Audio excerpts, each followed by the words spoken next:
Dobry wieczór Państwu, nazywam się Michał Nowak, a to jest kolejny odcinek raportu z frontu. Cyklu, w którym omawiam sytuację wojskową na poszczególnych odcinkach frontu wojny rosyjsko-ukraińskiej, a dziś podsumowanie wydarzeń na godziny wieczorne dnia 9 października 2025 roku. Na wstępie zachęcam Państwa do polubienia tego nagrania, do pozostawienia pod nim swojego komentarza, bo w ten sposób pomagają nam Państwo w docieraniu do nowych odbiorców oraz w rozwoju tego kanału. W drugiej części materiału szeroko będę mówił o ostatnich uderzeniach powietrznych obu walczących stron, bo w istocie trzeba mówić o wyraźnej intensyfikacji działań zarówno rosyjskich, jak i ukraińskich, jeżeli chodzi o uderzenia powietrzne na infrastrukturę energetyczną, infrastrukturę krytyczną strony przeciwnej, co prowadzi do poważnych problemów dla obu walczących stron. To jest jednak temat na drugą część tego materiału. W pierwszej skupimy się na omówieniu sytuacji na poszczególnych odcinkach frontu, o tym, gdzie poszczególne strony w ostatnim czasie prowadziły działania zaczepne, gdzie poszczególnym stronom udało się w ostatnim czasie osiągnąć zauważalne powodzenie własnych działań i przede wszystkim o tym, gdzie w chwili obecnej widzimy punkty ciężkości, jeżeli chodzi o działania przede wszystkim strony rosyjskiej, bo to Rosjanie są stroną, która niewątpliwie posiada inicjatywę praktycznie na wszystkich kierunkach frontu. Przejdźmy wobec tego do omówienia sytuacji, rozpoczynając od tego, co dzieje się na odcinku południowo-zachodnim, a więc obwód chersoński. Tu sytuacja niezmiennie jest niezwykle stabilna. Obie strony zadowalają się prowadzeniem wzajemnych działań przy użyciu przede wszystkim bezzałogowców, rzadziej przy użyciu własnej artylerii lufowej bądź też rakietowej. Sporadycznie dochodzi również do rosyjskich bombardowań prawego brzegu Dniepru, w tym samego Chersonia przy użyciu bomb szybujących.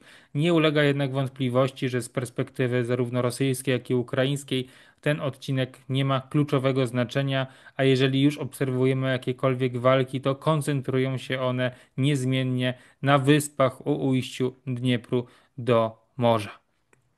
Wobec tego przesuńmy się do północnej części obwodu chersońskiego w kierunku na Zaporoże, gdzie działania rosyjskie koncentrują się cały czas w okolicach miejscowości Stepnohirsk. Rosjanie konsekwentnie prowadzą działania celem wdarcia się do zasadniczej części zabudowy tej właściwie większej wsi na drodze do Zaporoża i pomimo wyraźnej intensyfikacji działań na przestrzeni ostatnich już właściwie kilku miesięcy, pomimo wyraźnej intensyfikacji działań przy użyciu własnej artylerii rakietowej, tu bezpośrednio ostrzeliwane dość regularnie są miejscowości będące pod kontrolą ukraińską na północ od Stepnohirsku, tutaj takie wsie jak Prymorskie, Małokateryniwka, Chrychorivka, Weselianka, a także południowe obrzeża Zaporoża są niezwykle mocno, intensywnie ostrzeliwane przez rosyjską artylerię. Ponadto Rosjanie wyraźnie intensyfikują własne bombardowania lotnicze przy użyciu bomb szybujących, wspieranych niekiedy uderzeniami przy użyciu pocisków balistycznych i to są działania, są bombardowania, ataki bezpośrednio na samo Zaporoże.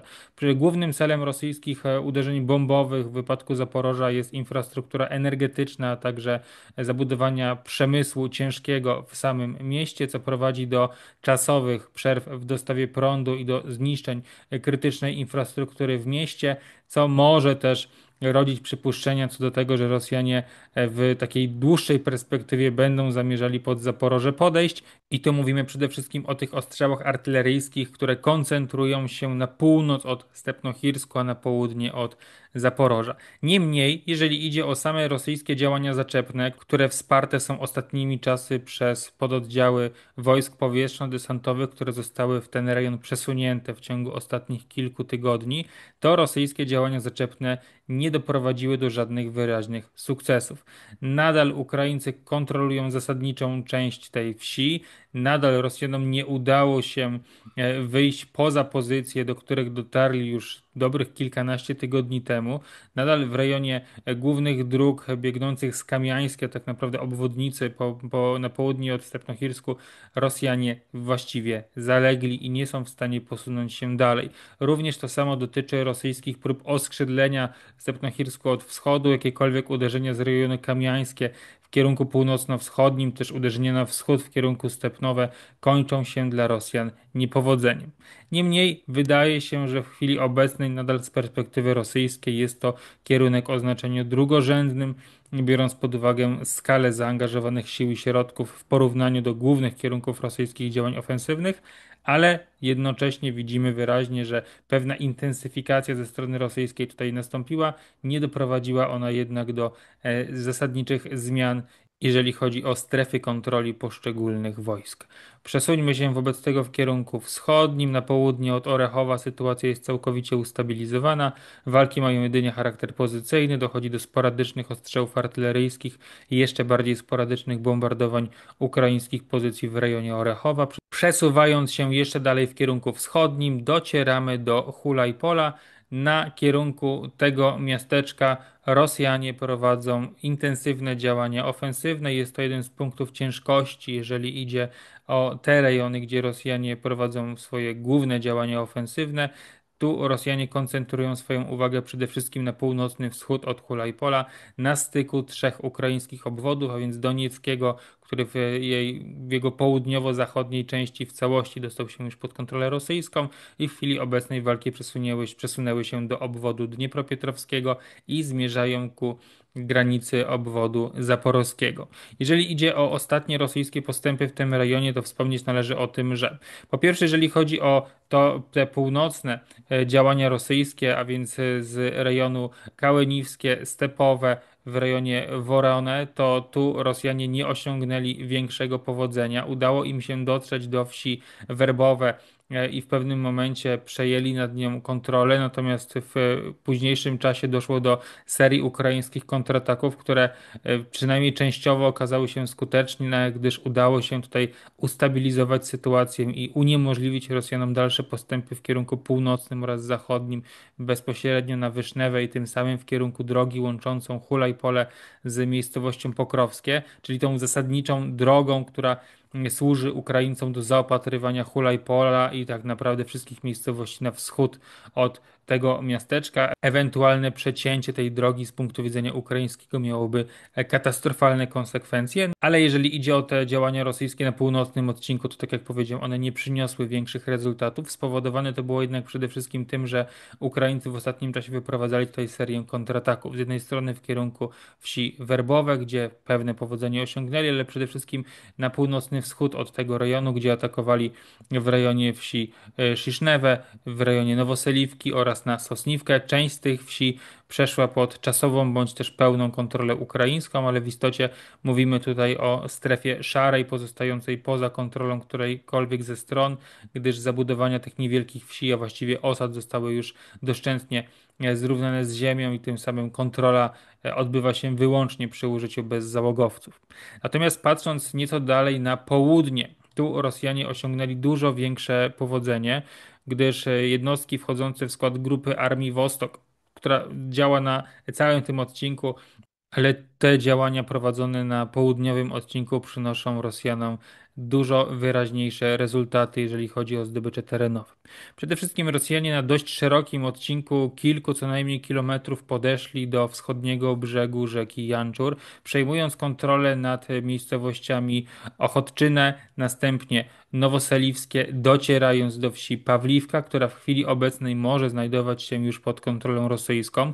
Walki trwają również na kierunku wsi Prywilne, a także Krasnochirskie. Obie pozostają jeszcze, jak się wydaje, pod kontrolą ukraińską.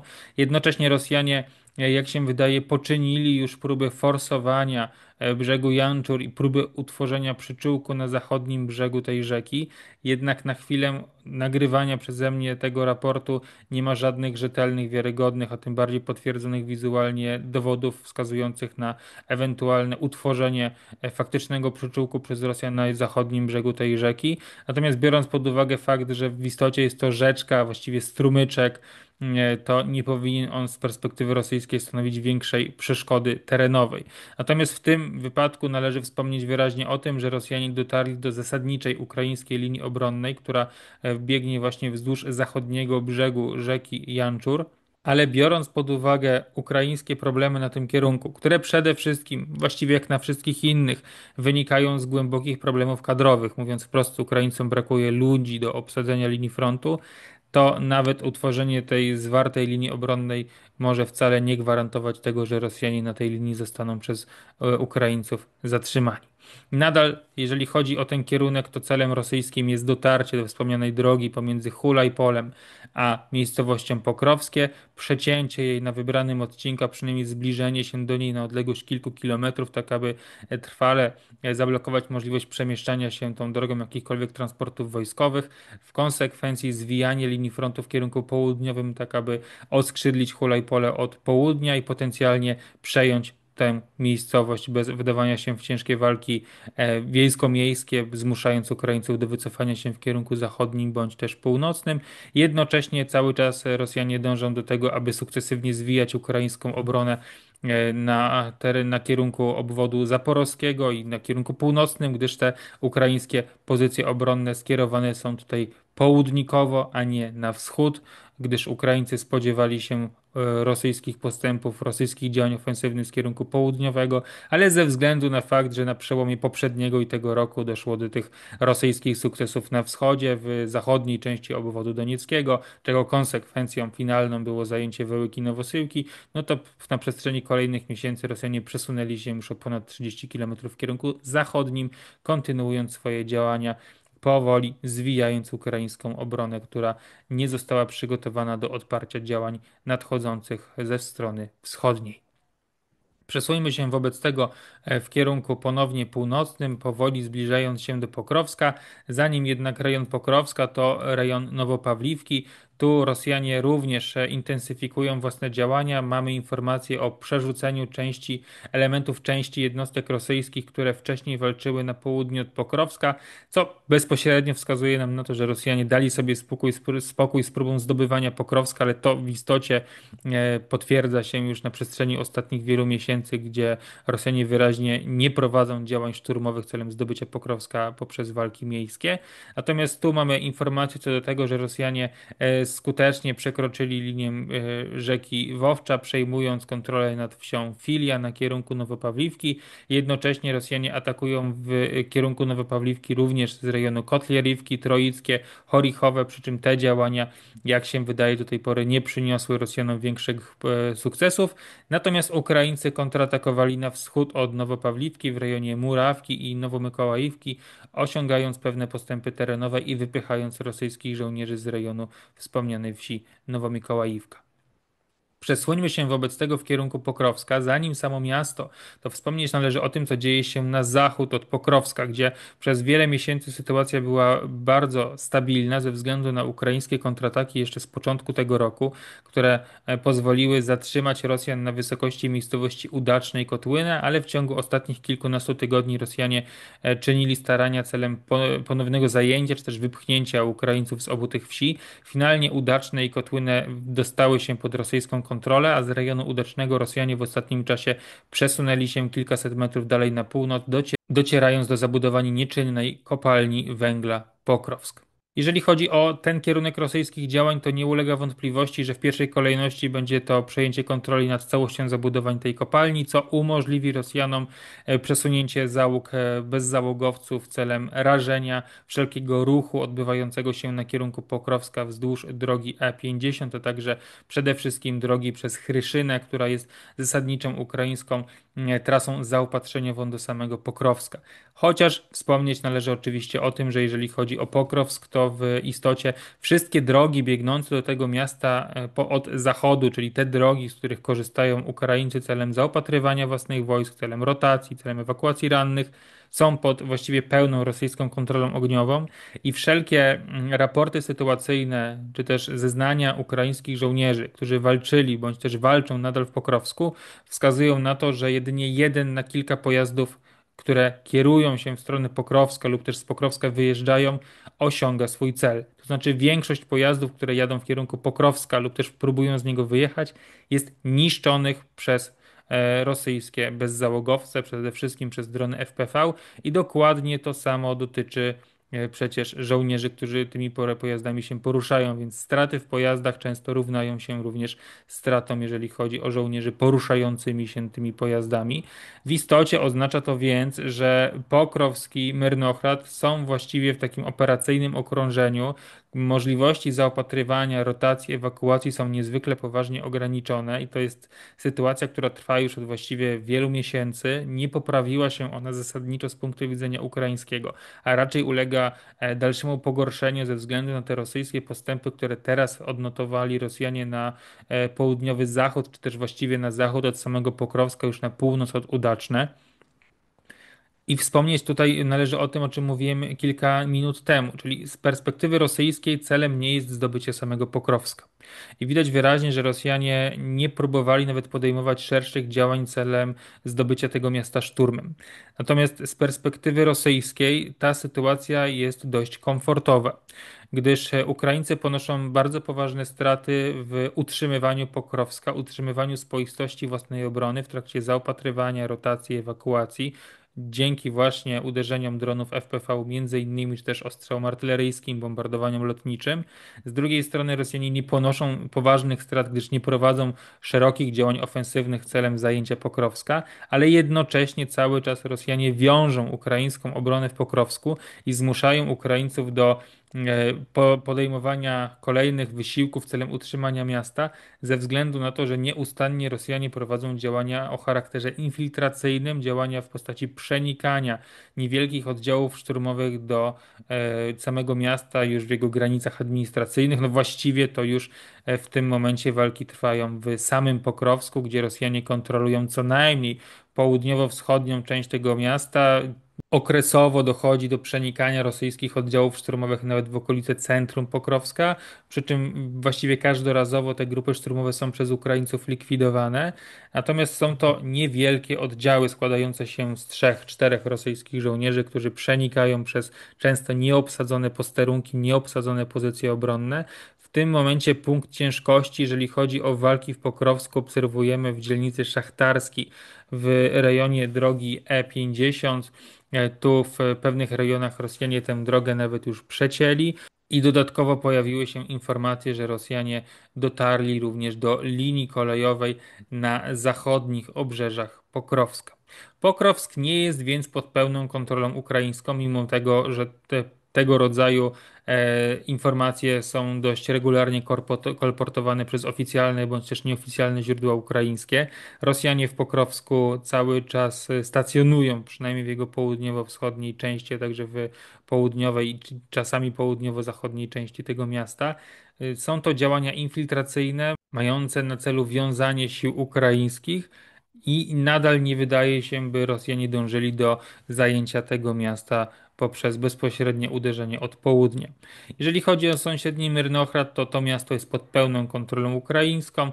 Rosjanie nie prowadzą żadnych działań zaczepnych od wschodu bądź też od południa celem przedarcia się do Myrnohradu, gdyż tak naprawdę Myrnohrad należy rozpatrywać w całkowitej łączności z Pokrowskiem. Wszelkie próby zaopatrywania tego miasta odbywają się przez Pokrowsk, a więc wszelkie próby dotarcia do Myrnohradu obarczone są dokładnie tymi samymi problemami jak próby dotarcia do Pokrowska. Więc jak wspomniałem wcześniej, z perspektywy rosyjskiej jest to sytuacja dość komfortowa, gdyż drogi są pod pełną kontrolą rosyjskich operatorów dronów, rosyjskiego lotnictwa, rosyjskiej artylerii, a Ukraińcy nie zdołali tutaj ustabilizować sytuacji w tym wymiarze, że nie odepchnęli Rosjan od głównych szlaków komunikacyjnych, nie ustabilizowali wreszcie sytuacji na północ od Pokrowska, gdzie trwa ta epopeja rzekomych kotłów, w których mieliby znajdować się rosyjscy żołnierze, czy to w rejonie Kuczerif Jaru, Nowego Szachowego, Majaku, czy dalej na północ. Nic takiego nie ma miejsca. Ale zanim przejdziemy do tego, co dzieje się w rejonie tych nieistniejących kotłów, to chwilę o tym, co dzieje się bezpośrednio na północ od Pokrowska, czyli rejon rodyński. Niedawno rosyjski sztab generalny przedstawił informację o otoczeniu rodyńskie. Nic ale żadne dowody wizualne, ani pośrednie, czy też bezpośrednie nie wskazują na taki stan rzeczy. Ukraińcy mają nadal łączność z Rodyńskie przez drogi biegnące przez pola uprawne od zachodu. Rosjanie przecięli rzeczywiście linię kolejową biegnącą na północ od Rodyńskie, dotarli również do drogi łączącej Rodyńskie z Myrnochradem na południe od Rodyńskie. Jak się wydaje, walki cały czas trwają o wschodnie i północne części tego miasteczka, ale tu wyraźnie doszło do ustabilizowania sytuacji. W ostatnim czasie Rosjanie nie intensyfikowali własnych działań zaczepnych. Podobnie jeżeli chodzi o sytuację w rejonie Biłyckie, tu również nie mamy informacji o rosyjskich działaniach zaczepnych na kierunku tego miasteczka z rejonu Sucheckie bądź też Zatyszoku. Przejdźmy więc do omówienia sytuacji w rejonie tych wspomnianych nieistniejących kotłów. W ostatnim czasie mieliśmy kolejne dowody wizualne potwierdzające ponowną bądź też stałą rosyjską obecność w rejonie wsi Złoty Kołodzias.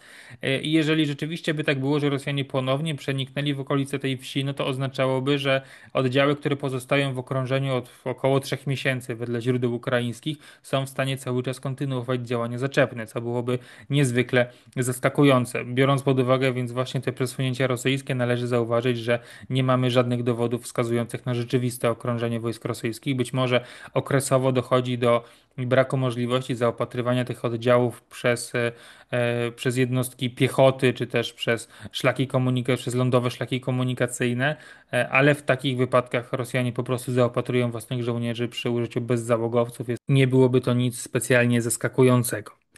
Jeżeli chodzi o ten rejon, to wspomnieć należy o tym, że jedna i druga strona prowadzą tutaj działania zaczepne przy użyciu pieszych oddziałów szturmowych, okresowo wspieranych pojedynczymi pojazdami ciężkimi. Ukraińcy kilka dni temu atakowali przy użyciu dwóch Bradleyów w rejonie Dorożnie. Oba one zostały utracone na skutek czy to wjechania na miny, czy też po uderzeniach dronów FPV. Z kolei niedawno, gdyż prawdopodobnie 8 bądź też 9 października Rosjanie przeprowadzili z kolei uderzenie przy użyciu trzech pojazdów opancerzonych w rejonie Wołodymirywki. To też zakończyło się dla Rosjan niepowodzeniem. Pojazdy te zostały zniszczone przez ukraińskie drony FPV, a więc ten trend, w którym jest brak możliwości właściwie korzystania z pojazdów ciężkich, cały czas się utrzymuje. Jeżeli chodzi o działania oddziałów piechoty, to Rosjanie prowadzą ograniczone działania zaczepne w rejonie Nykoroniwki w kierunku na Nowe Szachowe, w rejonie Wilne, również na północ od Kuczerów Jaru. Z kolei Ukraińcy atakują z rejonu Szachowego w okolicach Wołodymirywki, działania na kierunku Majaku i również w rejonie Kuczerów Jaru. Nie mamy żadnych dowodów wizualnych czy też potwierdzeń pośrednich wskazujących na jakiekolwiek zasadnicze zmiany terenowe w tym rejonie.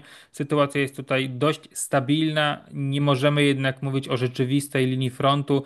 Dochodzi tutaj do właściwie częstego przemieszania się pozycji rosyjskich i ukraińskich. Patrole rosyjskie i ukraińskie okresowo przejmują kontrolę nad jakimiś obszarami, po czym w nocy się z nich wycofują, by następnego dnia te miejsca zajęła strona przeciwna i to właściwie powtarza się dość regularnie na przestrzeni ostatnich kilku tygodni. Z kolei wspomnieć należy o tym, że Rosjanie prowadzą w pełnej ciszy medialnej działania zaczepne na północ od Połtawki i Rusyniaru w kierunku na Rajskie, ale przede wszystkim w kierunku na miejscowości Toreckie i Sofiwka. To, co zostało potwierdzone stosownymi dowodami wizualnymi bądź też pośrednimi, to dotarcie Rosjan do drogi biegnącej w kierunku Sofiwki od miejscowości Rajskiej, tak naprawdę od Konstantynówki. Wyraźnym celem rosyjskim jest tutaj oskrzydlenie ukraińskich żołnierzy, którzy działają w rejonie Szachowego, Sofiwki, Toreckie, Wołodymirywki, tak aby albo odciąć to ukraińskie zgrupowanie, albo zmusić tych ukraińskich żołnierzy do wycofania się w kierunku północnym, tym samym ustabilizowanie sytuacji, wyrównanie linii frontu i zlikwidowanie tego ukraińskiego włamania w pozycjach rosyjskich. Jak do tej pory te rosyjskie działania przyniosły dość ograniczone postępy terenowe, ale wyraźnie widzimy tutaj, że Rosjanie wspierają te działania zaczepne przez własne lotnictwo i przez intensywne ostrzały artyleryjskie.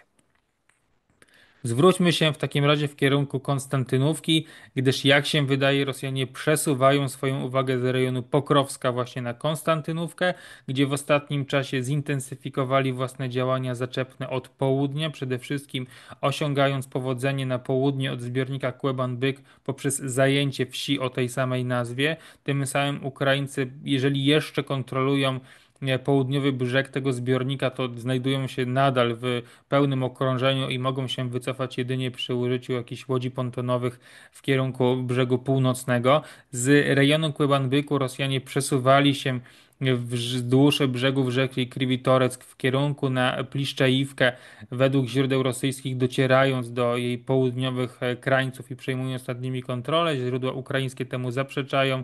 Dowodów wizualnych potwierdzających rzeczywisty przebieg linii frontu w tym rejonie po prostu nie mamy. Podobnie Rosjanie z rejonu linii kolejowej próbowali atakować w kierunku zachodnim, również na Pliszczajówkę, a także sąsiednią Nelipliwkę i Iwanopilię. Znowu mamy sprzeczne raporty sytuacyjne ze źródeł rosyjskich i ukraińskich. Jeżeli chodzi o samą Konstantynówkę, to po tym jak Rosjanie kilka tygodni temu dotarli do wschodnich obrzeży tego miasta, przejmując kontrolę przede wszystkim nad obszarem ogródków działkowych, to w kolejnych dniach nie mieliśmy już informacji o bezpośrednich rosyjskich działaniach w samej Konstantynówce. W tym momencie Rosjanie dążą raczej do tego, aby podejść do Konstantynówki szerszym frontem, co wymagałoby właśnie przejęcia kontroli nad okolicami Pliszczejówki, Iwanopili i dalej w kierunku północnym.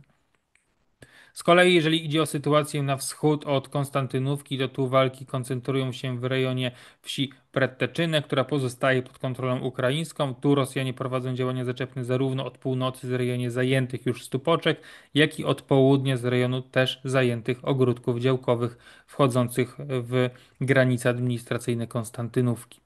Wobec tego możemy przesuwać się dalej na północ w kierunku Siewierska, gdzie linia frontu trzeszczy, a Rosjanie osiągają dalsze powodzenia, stwarzając realne zagrożenie oskrzydlenia i to głębokiego oskrzydlenia tego ukraińskiego miasta, bądź też jego zdobycia, ale zanim sytuacja w rejonie Siewierska, następnie Łymanu, Kupiańska, Wołczańska, to zachęcam Państwa do wsparcia finansowego naszej działalności. Mogą to Państwo zrobić za pośrednictwem serwisu Patronite pod adresem patronite.pl/Nowy Lat, bo to dzięki Państwa zaangażowaniu kolejne odcinki tego cyklu mogą regularnie powstawać. A więc wspomniany Siewiersk. Tu Rosjanie w ostatnim czasie wyparli Ukraińców w pełni ze wsi Wyjmiwka. Walki o tę wieś trwały właściwie 2 lata. Wieś, którą przed wojną zamieszkiwało pewnie góra 50 do 100 osób, ale która stanowiła istotny bastion ukraińskiej obrony na kierunku siewierskim. W ostatnim czasie ukraińska obrona na kierunku siewierska zaczęła trzeszczeć i pękać ze względu na prawdopodobne osłabienie garnizonu broniącego tego miasta, a także ze względu przede wszystkim na intensyfikację rosyjskich działań zaczepnych, istotniejsze wsparcie uderzeń powietrznych, a także rosyjskie postępy na północ od Siewierska, na północnym brzegu Dońca, gdzie Ukraińcy zostali wyparci z lasu syrybrańskiego, co z kolei zostało poprzedzone rosyjskimi postępami w rejonie Żerebca i oskrzydleniem ukraińskich pozycji. Wszystko to finalnie prowadzi do tego, że Siewiersk jest powoli przez Rosjan oskrzydlany. Rosjanie podeszli bezpośrednio do zabudowań tego miasta od północy, zbliżają się do zabudowań Siewierska również od wschodu, to brakuje Rosjanom około kilometra, zaś na południu dotarli do starych ukraińskich zasadniczych linii obronnych, które w chwili obecnej nie są już przez Ukraińców obsadzane, a to ze względu na to, że są to pozycje, które nie przystają do pola walki roku 2025, ze względu na fakt, że nie są one odporne czy to na uderzenia dronów FPV, czy to na rosyjskie bombardowania lotnicze przy użyciu bomb szybujących, więc wszelkie takie rozległe umocnienia przypominające swoim wykonaniem okres I i II wojny światowej, umocnienia, które znaliśmy jeszcze z roku 22, 23, częściowo 24, nie są przez Ukraińców już obsadzane, bo są one łatwym celem dla bombardowań lotniczych, są celem łatwo rozpoznawalnym, weryfikowalnym, co prowadzi do szybkich uderzeń lotniczych, a także ostrzałów rakietowych, a także nie są odporne na uderzenia dronów FPV ze względu na choćby brak zadaszenia. Ze względu na to Ukraińcy tego typu umocnień już nie obsadzają, też ich już nie budują, a raczej mamy do czynienia z niewielkimi, choćby lisimi norami w oparciu o system, których Ukraińcy prowadzą działania obronne. Ponadto nie mamy już na polu bitwy tak wielu żołnierzy, którzy obsadzaliby linie obronne z wielu względów. Po pierwsze dlatego, że Ukraińcom po prostu brakuje ludzi i nie można tego ukrywać. Problemy kadrowe są niezwykle głębokie. Po drugie dlatego, że unika się obsadzania pozycji obronnych przed wielu żołnierzy, gdyż wielu żołnierzy staje się korzystnym celem dla ewentualnego bombardowania lotniczego. A prawdą jest to, że jedyną formą uniknięcia stania się celem dla rosyjskiej bomby szybującej jest to, aby być celem niewartym bomby szybującej. W związku z tym pozycji broni kilku ukraińskich żołnierzy, a nie kilkudziesięciu, gdyż tu wychodzą Ukraińcy ze słusznego założenia, że bomba szybująca nie będzie spadać na pozycje obsadzone przez dwóch, trzech ludzi, gdyż jest tego po prostu nie warta. Jednocześnie Ukraińcy prowadzą działania obronne, przede wszystkim przy użyciu dronów FPV. I tu wyraźnie widać, że ta koncepcja ściany dronów przez Ukraińców jest wdrażana. Na niektórych odcinkach jest ona skuteczna, na innych jest nieskuteczna. W ostatnim czasie Rosjanie na właściwie wszystkich odcinkach intensyfikują własne działania ofensywne. Jeżeli chodzi o 8-9 października, to tych ataków lądowych po stronie rosyjskiej było na wszystkich odcinkach najwięcej, a to spowodowane jest mgłą. Mgła zasadniczo uziemia ukraińskie drony FPV, dodatkowo deszcze też utrudniają operowanie dronami, co prowadzi do zwielokrotnienia rosyjskich działań szturmowych. Ale wracając do Siewierska, tak jak powiedziałem, na południu Rosjanie osiągnęli zasadnicze linie obronne, które przechodzą właściwie bez walki po wcześniejszym zajęciu Wyjmiwki i tym samym Rosjanie będą zbliżać się do Siewierska również od południa. Ponadto na kierunku siewierskim Rosjanie zajęli w ostatnim czasie niewielką wieś Fedorivka. Przesuńmy się w takim razie na północny brzeg Dońca. Tu, jak wspomniałem, Rosjanie koncentrowali swoją uwagę na kierunku Łymanu. Przede wszystkim działania te trwają z właściwie dwóch zasadniczych kierunków od północy oraz od wschodu. Na wschodzie Rosjanie koncentrują swoją uwagę na zajęciu wsi Jampil, która przynajmniej w około 1/4 swojej zabudowy została już przez Rosjan opanowana. Następnie Rosjanie będą musieli znowu przemieścić się przez obszar zalesiony w kierunku Łymanu, który będzie stanowił prawdopodobnie trudną przeprawę dla wojsk rosyjskich. Stąd też Rosjanie swoją uwagę koncentrują raczej na północ i północny zachód od Łymanu, gdzie w ostatnim czasie udało im się zająć wsie Serednie i Szandrychołowe, następnie dotarli do Deryłowe i tu walki koncentrują się w chwili obecnej w rejonie Nowoseliwki, a także na podejściach do miejscowości Drobyszewe. Ewentualne zajęcie Drobyszewe doprowadzi do rozpoczęcia się trzeciej bitwy o Łyman. Jednocześnie Rosjanie od wschodu atakują na Łyman w kierunku wsi Stawki, do zabudowań których już podeszli. Jeżeli chodzi o rejon Drobyszewe, to tu wspomnieć należy o tym, że Rosjanie zbliżyli się do linii kolejowej łączącą Łyman z Kramatorskiem. Linia ta mogła zostać już przez Rosjan przecięta. Zwróćmy się teraz w kierunku Kupiańska, czyli miasta, o które trwają walki, właściwie trwa bitwa bez bitwy, gdyż Rosjanie opanowują dużą część, kolejne kwartały Kupiańska bez wdawania się w ciężkie walki miejskie, a to ze względu na fakt, że Ukraińcom znowu brakuje ludzi do obrony tego miasta. W chwili obecnej co najmniej 1/3, jeżeli nie połowa zabudowań Kupiańska jest już pod rosyjską kontrolą. Rosjanie posuwają się wzdłuż zachodniego brzegu Oskołu oraz posuwają się wzdłuż zachodnich dzielnic miasta, docierając w okolice centrum samego Kupiańska. Ukraińcy kontrolują jeszcze bezpośrednią północną część Kupiańska, chociaż jak się wydaje ze względu na groźbę okrążenia, odcięcia, wycofają się z tego rejonu na południe, sukcesywnie oddając Rosjanom kolejne kwartały tego miasta. Więc jeżeli spodziewaliśmy się tego, że Pokrowsk upadnie do końca 2025 roku, to wbrew jakimkolwiek oczekiwaniom, jakimkolwiek przewidywaniom, na chwilę obecną wydaje się, że dużo bardziej prawdopodobnym scenariuszem jest to, że to Kupiańsk będzie tym miastem, który Rosjanie zdołają zająć w roku 2025. Przesuńmy się ponownie w kierunku północnym, w kierunku obwodu charkowskiego, a przede wszystkim okolice Wołczańska. Tu po tym, jak mieliśmy do czynienia z dość długą pauzą operacyjną, Rosjanie wznowili działania zaczepne w Wołczańsku, wynika to prawdopodobnie z faktu, że Ukraińcy ograniczyli liczebność własnego garnizonu, wycofując część jednostek na bardziej istotne kierunki. Efektem tego jest to, że co najmniej północna część wołczańska, czyli do linii brzegu Wołcza, w większości znalazła się pod kontrolą rosyjską. Rosjanie również lwowcze przekraczają, próbując konsolidować swoje pozycje na jej południowym brzegu. Nadal jednak Wołczańsk nie ma kluczowego znaczenia z perspektywy obu walczących stron, ma znaczenie właściwie trzeciorzędne z perspektywy rosyjskiej i ukraińskiej. Jeżeli chodzi o obwód sumski, to tu również Rosjanie wznowili własne działania zaczepne po tym, jak Ukraińcy wycofali stąd większą część własnych zaangażowanych tu jednostek do Donbasu. Działania prowadzone są na kierunku miejscowości Waraczynę. Wydaje się, że Rosjanie osiągnęli tutaj marginalne postępy terenowe, ale ponownie wydaje się, że celem rosyjskim będzie tu jedynie skłonienie ukraińskiego dowództwa do ponownego przeniesienia tutaj swojej uwagi, tak aby ograniczyć możliwości wykorzystywania odwodów przez ukraińskie dowództwo na kierunku Donbasu. I w ten sposób dotarliśmy do końca tej części dotyczącej omówienia sytuacji na linii frontu. Za chwilę działania powietrzne, bo te też z perspektywy strategicznej mają niebagatelne znaczenie dla ogólnego wysiłku rosyjskiego i ukraińskiego. Podsumowując wydarzenia na linii frontu, widać wyraźnie, że front tak naprawdę po stronie ukraińskiej trzeszczy w wielu miejscach. Trzeszczał on zasadniczo od wielu miesięcy. To nie doprowadziło do jego właściwego pęknięcia, do przełamania ukraińskich pozycji i do otworzenia przed Rosjanami drogi do sukcesu operacyjnego, ale to w każdej chwili oczywiście może się zmienić, biorąc pod uwagę głębokie ukraińskie problemy kadrowe, częściowo logistyczne, częściowo również zaopatrzeniowe. Sytuacja, w której w pewnym momencie gdzieś ukraiński front się załamie, jest cały czas prawdopodobna i wysoce możliwa. Wobec tego przejdźmy do omówienia działań powietrznych obu walczących stron, rozpoczynając od działań rosyjskich z ostatnich kilku dni. 5 października Rosjanie przeprowadzili jedno z najpotężniejszych uderzeń powietrznych tej wojny. Przede wszystkim był to największy rosyjski atak na zachodnią Ukrainę.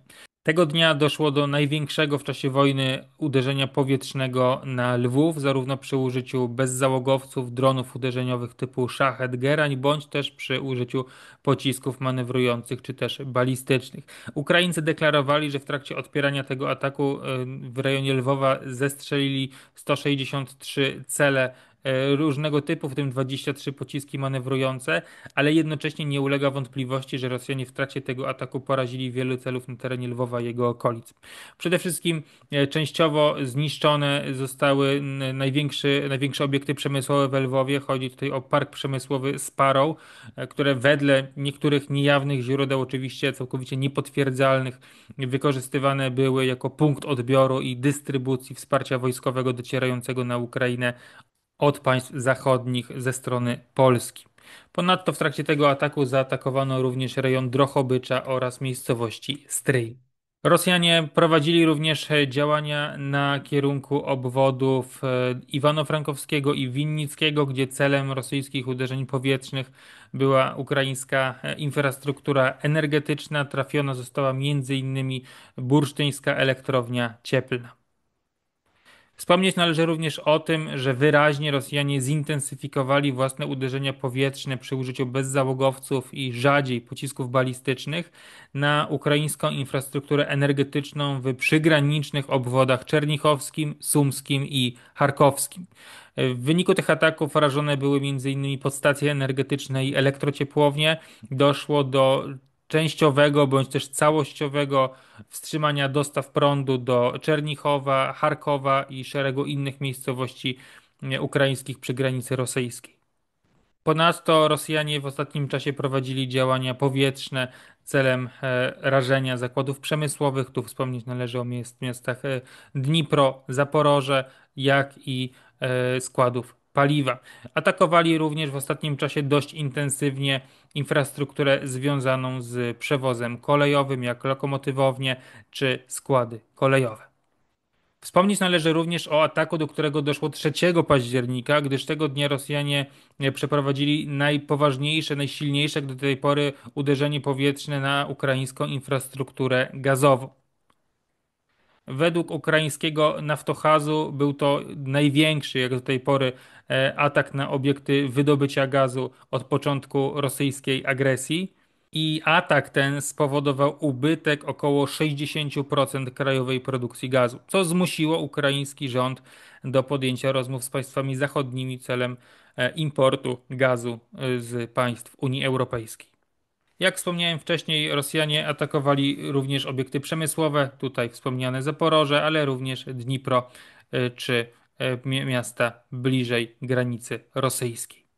Pojawiały się w ostatnim czasie również informacje, między innymi kolportowane przez media zachodnie, co do tego, że wzrasta skuteczność rosyjskich pocisków balistycznych i rzekomo zmodernizowanych pocisków typu Kinżał, czy też pocisków balistycznych Iskander, co miałoby być spowodowane spadającą skutecznością ukraińskich systemów przeciwlotniczych typu Patriot. Według danych opublikowanych 2 października przez Financial Times skuteczność ukraińskich systemów obronnych spadła z 37% do zaledwie 6%. I mamy odpowiedzi na to ze źródeł ukraińskich, między innymi wypowiedzi ukraińskiego rzecznika, pułkownika Jurija Ichnata, który rzeczywiście wskazał na to, że Rosjanie modernizują własne pociski balistyczne oraz pociski typu Kinżał, co ogranicza skuteczność ukraińskiej obrony przeciwlotniczej i Ukraińcy mieliby być tego rzeczywiście świadomi, ale jak widać, jakiekolwiek działania, jeżeli Ukraińcy je podjęli, to nie przynoszą zadowalających rezultatów. Ponadto Ukraińcy sami przyznali, że problemem jest zaopatrywanie ich systemów przeciwlotniczych w pociski PAK-3, które nie docierają w odpowiedniej ilości na Ukrainę, ale przede wszystkim wątek, który często umyka, który należy wspomnieć, to fakt, że Rosjanie w ostatnim czasie przy użyciu kinżałów czy też pocisków balistycznych Iskander atakują obszary niebronione przez ukraińskie patrioty, co powoduje, że możliwość ich zestrzelenia spada zasadniczo do 0%, co całościowo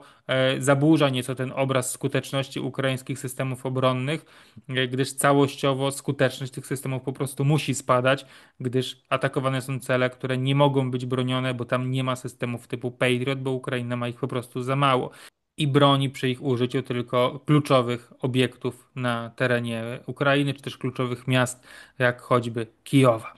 W takim razie, jeżeli wyczerpaliśmy temat rosyjskich uderzeń, to wspomnieć należy również o atakach ukraińskich. 4 października ukraińskie drony uszkodziły główną instalację do przerobu ropy w rafinerii w Kirishi w obwodzie leningradzkim, co może doprowadzić do czasowych przestojów w przerobie ropy i w możliwościach przerobowych zakładu do około 70%. Ukraińskie bezzałogowce atakowały również rafinerię w Orsku w obwodzie orenburskim czy w Kstowie w obwodzie niżno-nowogrodzkim. Od początku sierpnia tego roku Ukraińcy zaatakowali 24 rosyjskie rafinerie, z czego 5 wstrzymało całkowicie produkcję, pozostałe wstrzymywały tę produkcję czasowo, bądź też straty na skutek ukraińskich ataków były jedynie minimalne.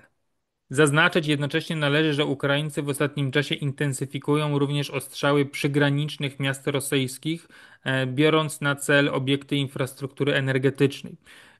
Pomiędzy 5 a 7 października Ukraińcy zaatakowali elektrociepłownię w Białgorodzie oraz w miejscowości Klince w obwodzie briańskim, doprowadzając do czasowych blackoutów, do czasowych przerw w dostawie energii elektrycznej w obu tych miastach. Z kolei 6 października Ukraińcy zaatakowali Teodozję na Półwyspie Krymskim, biorąc na cel zbiorniki bazy paliwowej, niszcząc przynajmniej jeden z tych zbiorników. Jednakże, jeżeli mówimy o Krymie, to zaznaczyć należy, że w ostatnich tygodniach Półwysep Krymski jest istotnym celem z perspektywy ukraińskiej i Ukraińcy niezwykle często nie prowadzą działania przy użyciu bezzałogowców na kierunku Półwyspu Krymskiego. Dociera do nas jednak dość mało informacji co do skuteczności tych ataków, co rodzi pytania właśnie o ich skuteczność. Być może nie jest ona aż tak znacząca, jak życzyliby sobie tego Ukraińcy. Podsumowując, widzimy wyraźnie, że obie strony prowadzą intensywne uderzenia powietrzne na wrogie obiekty przemysłowe, ale przede wszystkim na infrastrukturę energetyczną. Rosjanie biorą na cel ukraińskie elektrociepłownie, podstacje energetyczne czy infrastrukturę gazową. Z kolei Ukraińcy atakują rosyjskie rafinerie, ale również elektrociepłownie czy podstacje energetyczne w przygranicznych obwodach rosyjskich. Biorąc pod uwagę to, że duża część ukraińskiej infrastruktury energetycznej została już zniszczona, uszkodzona na skutek poprzednich rosyjskich działań na przestrzeni ostatnich 3 lat wojny, a także poważne problemy, jeżeli chodzi o możliwość odtworzenia i naprawienia wszystkich zniszczeń, to przerwy w dostawie prądu na Ukrainie są już czymś trwałym i trudno sobie wyobrazić scenariusz, w którym ta sytuacja się odmieni. Z kolei te ukraińskie ataki na rosyjską infrastrukturę są o tyle kosztowne, że biorąc pod uwagę osankcjonowanie rosyjskiej gospodarki, możliwość sprowadzenia na teren Federacji Rosyjskiej środków celem odtworzenia, odbudowy całej infrastruktury może być właściwie niemożliwa.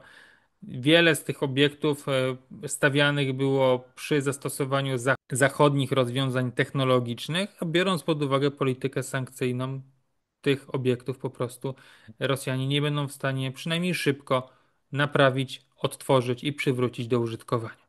Rosną więc koszty dla obu walczących stron. I o ile w perspektywie linii frontu widzimy, że to Rosjanie posiadają inicjatywę i zyskują przewagę na poszczególnych odcinkach, zyskując również kolejne obszary Ukrainy, które są zajmowane, zagarniane przez rosyjskich żołnierzy, o tyle w perspektywie uderzeń powietrznych mamy może jeszcze nie wyrównanie szans pomiędzy stroną rosyjską a ukraińską, ale Ukraińcy wyraźnie dościgają Rosjan, jeżeli chodzi o własny potencjał uderzeniowy na terytorium państwa przeciwnika.